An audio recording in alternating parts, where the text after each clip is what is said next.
Así para hacer un recuento de todas las iniciativas que han presentado. Espérame tantito, deje tomo aire. Es que son un buen. Ahí va. Reconocimiento de los pueblos indígenas y afroamericanos, garantizar la pensión para adultos mayores y que aumente cada año, otorgar becas a estudiantes de bajos recursos, garantizar atención médica integral y gratuita para la población, garantizar la vivienda de los trabajadores. Apenas voy con 5, va a la sexta. Prohibir maltrato de animales, prohibición del fracking y no otorgar más concesiones para la actividad minera a cielo abierto, respetar las zonas con escasez de agua y solamente otorgar concesiones para uso doméstico, prohibir el comercio de vapeadores y drogas químicas como el fentanilo, lo ponen al mismo nivel, vapeador y fentanilo, de acuerdo aquí al presidente, son igual de peligrosos y los quiere prohibir a nivel constitucional, hágame el favor, aumentar el salario mínimo por encima de la inflación anual, salario de maestros, policías, enfermeras, médicos y otros trabajadores no sea menor al de los trabajadores inscritos al del Seguro Social, revertir las reformas a las pensiones del 97 y 2007, la famosa reforma esta de las pensiones, brindar seguro a los campesinos que cultivan sus tierras, utilizar 18,000 kilómetros de vías férreas para tren de pasajeros, reducir los gastos electorales, que nomás haya 64 senadores y 300 diputados, y lo que ya había adelantado un poco el presidente, lo de la revocación de mandato y las consultas, que en vez de tener el 40% para que sea vinculante o sea obligatoria, solo sea el 30%. Elección de jueces, magistrados y ministros por voto popular, son un friego y es un relajo eso, de verdad creo que nada más Bolivia lo tiene así como lo quiere hacer el presidente, en algunos otros lados escoges fiscales y cosas así, pero así como lo están planteando, nada más Bolivia y creo que ni tanto. Integrar la Guardia Nacional a la Secretaría de la Defensa Nacional, lo que habían dicho que iba a ser civil, pues ya no tanto, va a ser de la defensa, o eso quiere el presidente. Establecer en la Constitución que ningún servidor público pueda ganar más que el presidente y eliminar los organismos autónomos. ¿Por cuál quieres entrarle primero? Jorge Andrés Castañeda, qué gusto saludarte, ¿cómo estás? Muy buenos días, Luis, un saludo a ti y a todo el auditorio. Pues hay de todo aquí. Sí, no manches. Llega, escógele. Entonces, a ver, digo, lo que decías hace unos momentos, todas estas reformas tienen muy pocas posibilidades de pasar, sobre todo si van en paquete. La oposición ya dijo que las importantes no van y entonces como al ser constitucionales es poco probable que pasen. Ahora, ¿cómo dividiría yo este paquete donde hay de todo? De chile dulce y manteca. Las últimas 5 son las que son más preocupantes porque atentan contra el sistema democrático, digamos, de la república, eliminan la gran parte de los contrapesos, nos llevan a un sistema hiperpresidencialista, crean distorsiones importantes en las cámaras, aunque suene muy bonito esto de quitar los plurinominales. Estos se empezaron a crear a partir del 85 para darle voz a las minorías en el Congreso. Si tú te vas con un sistema de un distrito, un diputado, o un estado, 2 senadores o 3 senadores, le das muchísima más ventaja a la mayoría. A quien sea que esté en la mayoría. Antes era el PRI, ahorita es Morena, no sabemos quién va a ser en 6 años. Pero bueno, esas 5 yo te diría que son las más preocupantes y las que menos posibilidades tienen de pasar. Luego hay unas que son, a mi parecer, francamente ridículas. O sea, meter los vapeadores a la Constitución Política de los Estados Unidos mexicanos o sea, yo no sé qué problemas tiene el presidente con los vapeadores, y en su casa hay gente vapeando, pero no tienen un lugar en la Constitución, independientemente si sean buenos o malos. No, y de ninguna, ¿no? Yo creo que sí, ninguna Constitución en el planeta prohíbe el vapeador en la Constitución, no inventes. Vamos a meter a la Constitución los vapeadores. La parte del fentanilo, mira, si fuera por prohibirlo para arreglar el problema que hay, pues sería mucho más sencillo. El problema es que esta prohibición pues afecta a muchísima gente con enfermedades muy dolorosas, cáncer, de cuidados paliativos, que se utiliza mucho. Para las anestesias se utiliza el fentanilo.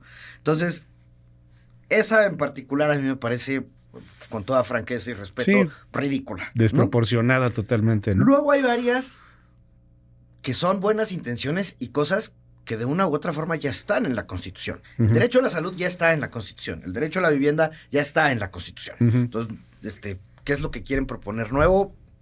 Porque el derecho a la salud está en la Constitución, pero todos sabemos que el desastre que fue el INSABI, y ahora ahí vamos con el IMSS Bienestar, que a ver, parece que va un poco mejor, pero no está, ¿no? O sea, no es cosa de ponerlo en la Constitución. Y luego están las económicas, y en particular la de pensiones, que es la más demagógica, a mi parecer. A ver, todos sabemos que hay un problema con el régimen de pensiones del 97, que son las, ya lo platicamos tú y yo aquí, son las cuentas individuales. Por cómo se diseñó, por la baja participación que tienen los empleadores o sea, quedó bajo, digamos, de donde debió de haber quedado. Entonces, van a haber tasas de reemplazo, que quiere decir cuánto gana el trabajador de su último salario, muy bajos. Pero esta reforma que plantean tiene una buena intención, pero el problema es el fondeo, que parece ser un chiste. Sí. A ver. Sí, ¿de dónde vas a sacar la lana, no? Creo que vale la pena tratar de explicar, porque esa sí es la única que tuve el tiempo de leer un poquito más a detalle, más allá de las otras. Y lo que hace es afecta a la gente que se jubila con Afores. Entonces, si tú estás en ley 73, es decir, vas a tener una pensión del IMSS, eso no aplica para ti. ¿Okay? Entonces, eso es importante decirlo. Luego está topada 16,700 pesos de hoy, que es el salario promedio de cotización del IMSS. Entonces, ya está topado hasta cierto punto. No podrías nunca pensionarte con más de 16,000 pesos. No, sí puedes, pero eso ya depende de tu Afore. Ya, ok. Que tu Afore te alcance. No, pero digo, en la propuesta que está mandando el presidente. No, si tú estás encima, no aplica para ti. Es para toda la gente cuyo ingreso de jubilación con Afore sería por abajo del salario promedio de cotización, que hoy está en este monto de 16,700 pesos al mes. Eso de que se calcule el reemplazo frente al último año también tiene problemas porque se puede prestar a cierta corrupción. O sea, yo te subo el salario el último año, pero tú me regresas una lanita. Entonces hay que tener cuidado con esa parte. Ahora, los 64,000 millones de pesos que dice que aparte... El fondo semilla. Es una vacilada, con todo respeto. A ver, el gran problema fiscal de las pensiones o de costo es que es un gasto que tienes que hacer cada año. Okay. No es un gasto de una vez, ahí le va su lana, señor, váyase a su casa. Es que es cada año y va a subir porque por diferentes dinámicas la gente cada vez vive más que antes. A pesar de que no tenemos garantizado ese derecho a la salud, que ya nos hablaron, pero bueno. Y entiendo que esos 63,000 millones no alcanzan ni para la mitad del primer año. Ni para la mitad. O sea, no llegamos ni a abril. Entonces, no tenemos la lana. Entonces, para empezar, esos 64,000 millones de pesos vienen de lugares que no están claros. Ok. Es una aportación de una vez. Y esto va a costar puntos del PIB. O sea, a ver, esto de igualar las pensiones al salario mínimo de los primeros trabajadores para retirarse del régimen 97 no está mal. Pero tenemos que ponerle una etiqueta de que eso no es de que va a costar mucho ahorita. Los primeros trabajadores, o sea, ya empezaron a retirarse unos pocos, pero se empiezan a retirar en el 27, 28. No van a ser tantos al principio, ¿no? Son la primera generación Afore. Pero de 2030 a 2040, esto puede ser una cantidad de lana gigantesca. Una bomba de tiempo. Que puede ser... Ya no olvídate de tú para el próximo presidente, el que sigue, ¿no? El que venga de 2030 a 2036. Pues no va a alcanzar. O sea, esta lanita... El año que entra no hay mucho gasto en esto porque la gente... La presión fiscal del 25, 26, 27 son de la generación 73. Es decir, gente que no tiene Afore, que su retiro lo va a pagar el IMSS. Y ahí está garantizado al 100%. Como ya hemos platicado tú y yo aquí... Sí, de los que vienen después. Eso es una la nota que ya tenemos que ver de dónde va a salir. Pero esta reforma no aplica a esos. Ok. Sí, este es para los que van de después. ¿Qué te digo? Se empiezan a retirar en el 28 por ahí. Pero cuando viene fuerte es 29, 30, 31, 32. Y ahí, pues con esta lanita que apoquinaron, no va a alcanzar. Oye, el tema, por ejemplo, de aumentar el salario mínimo por encima de la inflación. Pues mira, lo hemos platicado aquí también. Yo aplaudo la política de salario mínimo que ha habido. Venía perdiendo mucho poder de compra. Había que hacer un montón de cosas antes de poder aumentar el salario mínimo, como era desindexarlo de pensiones del ISSSTE, por ejemplo, pero también de créditos del Infonavit, etcétera.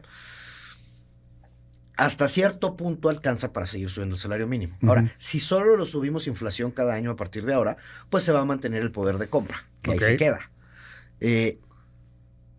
No me parece necesariamente mal, ya se hace en muchos sentidos. Entonces, esa te diría que es de las más rescatables que yo veo en este paquete.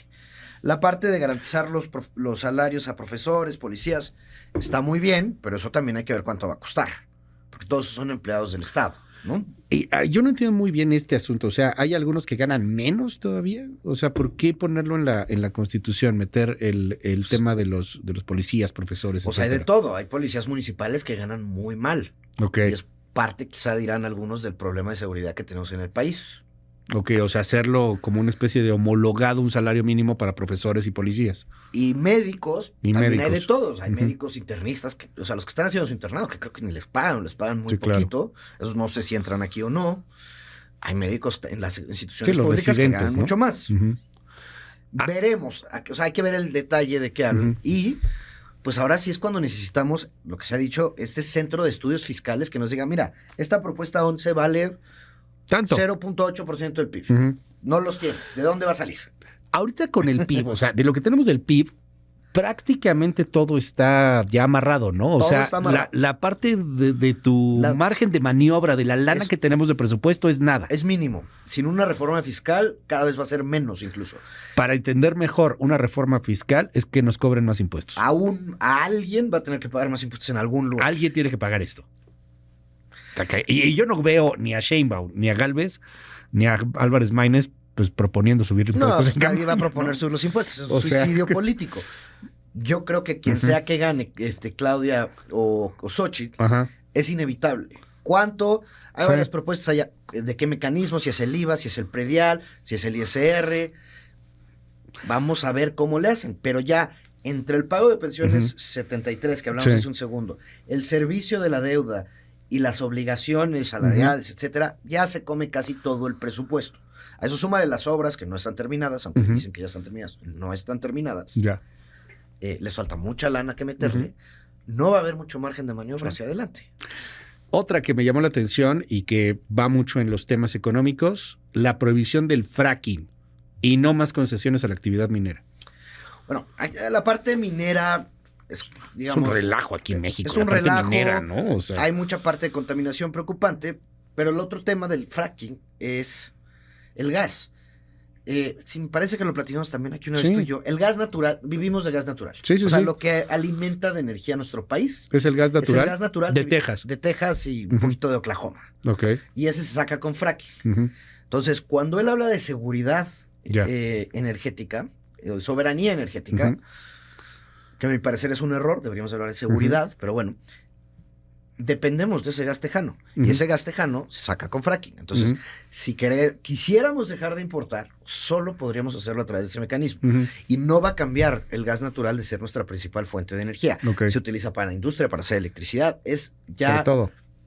mucho más importante que el petróleo para México, Ujú. en sentido de nuestra matriz energética. Entonces, Más que prohibirlo, tendríamos que empezar a regularlo, ¿no? Y a ver tendríamos qué que empezar a hacemos con regularlo, él dónde y sí, dónde no. hacerlo de manera bajo- correcta. Bajo qué condiciones, Ya. en dónde, para que no contaminen los mantos freáticos, etcétera. Y luego la otra, que es muy preocupante, y esa sí yo creo que tiene muy pocas posibilidades de pasar, es todo lo relacionado a Comisión Federal de Electricidad. Ujú. Quitarle el carácter de empresa productiva del Estado, Ok. regresarla para estatal, una serie de reglas ahí que no Ujú. quedan, que sobre la prevalencia de lo público sobre lo Ujú. privado. Que esa, pues, sí es muy preocupante, sobre todo en la coyuntura en la que estamos, en la que necesitamos una cantidad de inversión Ujú. gigantesca en el sector eléctrico, en generación, que es donde está abierto a privados, pero también en distribución y transmisión, que es lo que solo puede hacer el gobierno. Claro. Necesitamos esa lana, necesitamos que privados inviertan en Ujú. plantas de generación de gas, de solar, eólicas, de todo tipo, porque tenemos un déficit en puerta de la generación eléctrica y una red de transmisión totalmente congestionada. Ujú. ¿De dónde va a salir la lana para eso? Porque esa es, digamos, la reflexión final. Está muy de ver bonito esto, ¿no? ¿De quién va a pagar todo Sí, esto? o sea, a ver, ¿con qué ojos, papá? ¿Con qué ojos vas a presentar esto, no? Leía un tuit muy bueno, ¿no? Que Ayer. ayer de, pues por obligación moral, yo quiero que me inviten al Super Bowl y voy a pagar $100 por una suite ahí en el campo. ¿Por obligación moral de quién? ¿De quién, Jorge? O sea... Yo quiero que me inviten al Super Bowl y pagar $100. No va a pasar. No voy a ir desafortunadamente al Super Bowl. O sea, así de plano es así de Es, Pues es una cosa así de que quiero encontrar una lámpara mágica que salga el genio de la 4T y me conceda 20 deseos. En muchos casos pareciera que... O sea, regresando a la número 4 de la atención de médica gratuita, le faltan por lo menos 3 puntos del PIB a nuestro sistema de salud para poder ofrecer algo mínimamente correcto, a pesar de que ya está en la Constitución. ¿De dónde va a salir? Está cañón. Y luego las últimas 5 para cerrar, pues sí son las más preocupantes, ¿no? Y las que van en la parte política, que es desaparecer los órganos autónomos, esto que él habla de consagrar la austeridad republicana, suena muy bonito que nadie gane más que el presidente. El problema es que el presidente no gasta porque todo el mundo se lo paga. Se lo pagamos. Vive en una casa que le pagamos, sus comidas se las pagamos, sus transportes se los pagamos, todo se lo pagamos. Y bueno, pues lo de la votación de jueces, eso es un sinsentido. No bueno, creo que vaya a pasar. La reforma judicial, entonces, todo. Nos avienta este paquete de reformas gigantesco a su salida, que en su gran mayoría no van a pasar. Pero aún si pasaran, o sea, yo creo que la persona que debe estar más preocupada por esto es Claudia Sheinbaum. O sea, ya le están decidiendo su sexenio. Sí, o sea, al final pareciera que es lo que dicen algunos analistas, te estoy poniendo tu plan de gobierno. Tu manual. Tú vas a ejecutar lo que yo te diga. Pero ella misma sabe que son cosas imposibles, ¿no? Pues en la gran mayoría sí, pero ahorita van a salir a defenderlo. Sí, claro, tienes que. Utilizando la popularidad del presidente. Tienes que. Como instrumento de campaña. Jorge, a ver qué te dicen los senadores al ratito. Vas a poner interesante. Jorge Andrés Castañeda, te seguimos en tus redes. Sí, ahí estamos, Jorge Acast en X y en El Economista todos los jueves. Muchísimas gracias.